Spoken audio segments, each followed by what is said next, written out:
Oh, man, can I get someone else to do this today? I'm tired. Never! Oh, dang it. Well, I can't outsource my hosting duties, but Intel looks to be outsourcing some of its CPU manufacturing. Although Intel has long made its own chips, reports indicate that they're contracting with TSMC, the same fab that makes processors for AMD, to produce Coffee Lake CPUs, mostly on the lower end of the product stack. That'll make for some awkward water cooler conversations at the plant. The move follows a number of difficulties that Intel has faced in producing its current gen 14nm chips, with demand outstripping supply by a full 50% in some cases. This has led to a noticeable increase in processor prices for Team Blue, even as AMD is trying to get a 7nm chip to market before the end of the year. But look, Intel's just trying to fix things instead of throwing them out, okay? You know, 14nm is a perfectly good process, just needs a little spit shine, a little TLC.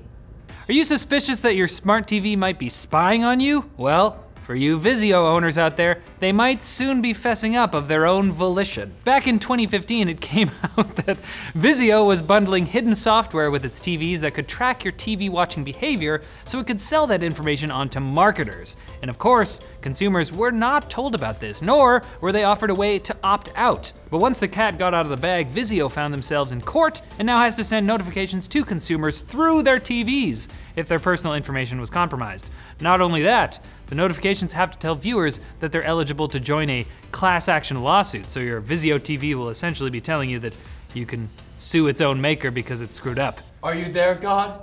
It's me. You're getting served! Oh, bam! Yep. He's leaving now. James, he just did that bit. He did that bit and now he's gone. If you were wanting to get your hands on a fancy new ray tracing optimized graphics card without shelling out tons of money for something at the top of the product stack, then you should probably prepare to be disappointed. An interview with NVIDIA's chief financial officer heavily implied that the RTX 2070 will be the lowest end card that will support the new ray tracing tech, with the more affordable 2060 and below missing out, meaning they'll also likely stick with the more traditional GTX branding. And while it isn't super surprising that NVIDIA might not feel confident enough in how much computing power the lower end cards have to give them ray tracing support, gamers are in a not great position, as they'll have to pay a princely sum just to see if ray tracing in games ends up being worth it at all. But I feel confident buying the top end stuff, because how much of my life do I want to not have ray tracing? 0%. And I've already failed at that, so I guess I won't buy the top end stuff. So wait, are you buying it? What's that? Are you reviewing it? Are you reviewing it? What's that? We don't have time for this. We don't have time. We do have time, however, for Quick Bits, brought to you by Honey, the free shopping tool that finds the best promo codes whenever you shop online at specific sites. You might be wondering, how much money can Honey really save me? Turns out, those of you who downloaded Honey from our link have already saved over $100,000 in the past few months. That's kind of ridiculous. It's a free browser extension available on Chrome, Firefox, and Safari that saves you time and money when shopping online at over 30,000 stores. Honey works on Amazon, eBay, Newegg, Razer, Best Buy, Walmart, and more. And it installs in just 2 clicks. Colton, Brandon, and a few others here at LMG have used Honey to save money shopping online, so get Honey for free right now at joinhoney.com/techlinked. On to the Quick Bits. There have been rumblings, once again, that Apple is moving away from its proprietary Lightning connector in favor of the open USB-C standard, and we might get our first official glimpse at that on Wednesday when Apple unveils its new iPhones. Although those phones will probably stick with Lightning, a report has suggested that the new iPad Pro will feature USB-C, or a port that looks and acts like USB-C, but is called something revolutionary, like USB Snow Leopard. That was stupid. USB-C you later, Thunderbolt? USB-C you later. Alex stepped in for James, everybody. Love that guy. Woo! Woo!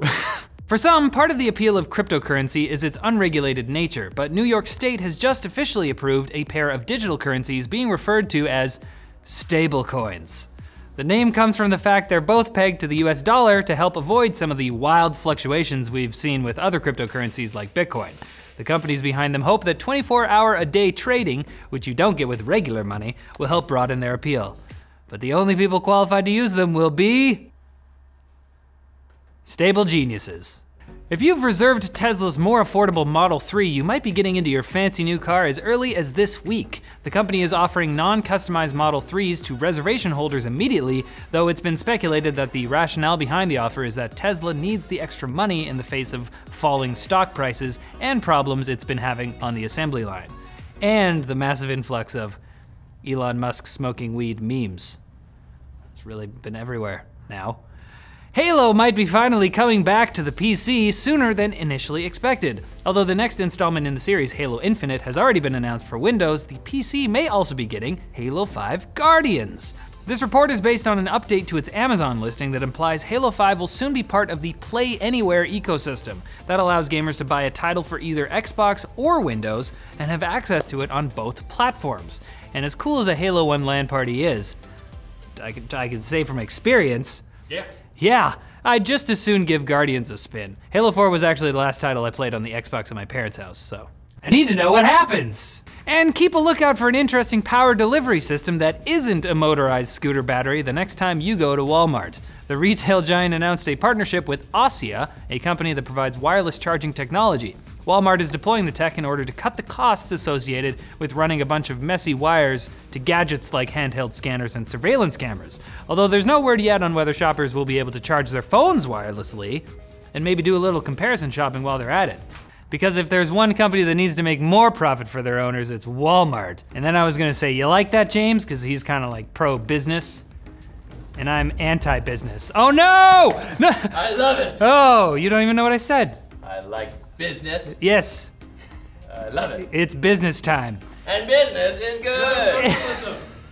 And speaking of comparison, that's today's show. I don't know how John wrote this script. So come on Wednesday for another incomparably good dose of tech news. That's a little too confident for my taste, John. Incomprehensible tech news. Incomprehensibly good dose of tech news. The news will just be okay on Wednesday, okay guys? Especially because Linus is hosting.